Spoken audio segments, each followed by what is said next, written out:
来到新闻的现场，食饭时间，手路菜要带大家食无共的手路料理，来食传统的古早味，这是上百年历史的米厂出产的油面。搁再啦，家己家团的猪油葱和特别做的豆油糕，搁再参韭菜、豆菜，片起来香滚香，看起来真简单，也毋过气味，互人一个食对食条咧。头一代头家过去是咧路边摆摊位，落尾手传到因孙的手头，唔甘阿公的手路菜会失传去。几多年前决定要接倒来做，真无简单，才苦劝阿公甘愿甲老店规个订翻过。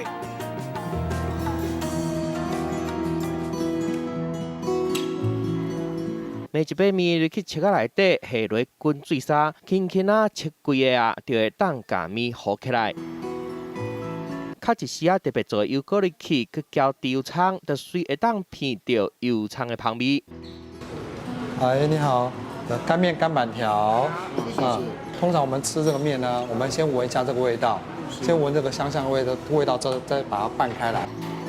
面一个捧出来，头家先教人客要安怎食，食饭时间还未到，店内就已经拢是人客啊。配料无真济，这碗看起来真普通的大面，煞真特别的味道，若在地人爱食，真济外地游客嘛拢食一摆就调的。佫会专工走来这个业贴的所在，就是为着要去食一摆这个好滋味。从云林来的，来第3次了。上一次吃到的时候很惊艳，因为它的面啊会让你有记忆。我觉得它的味道很特别，就是有古早味的味道，而且那个汤头就是有油葱味，就是很有妈妈的味道。黄色的面浇真香的油葱酥，加上甘甜的油膏，咸甜，佮有青个脆的韭菜，佮有机的豆菜，食落去口感变化真济，好滋味伫新竹关西已经卖一甲子啊！第一代头家林进兰60多年前为摆路边摊起家。安菇这2个字在客家庄，它专门就是长辈在逗小朋友的俏皮话。当初阿公在卖面的时候，就是一个路边摊。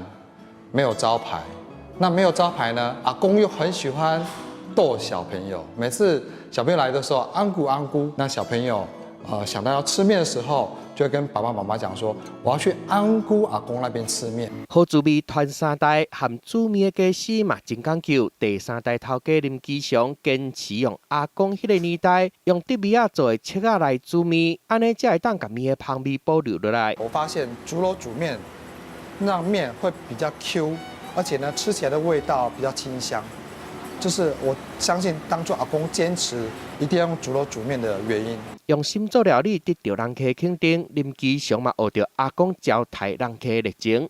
阿公给我的态度就是，宁可开一家店，把它开100年的精神来经营这家店，把它做到最好，让客人会去怀念他、想念他。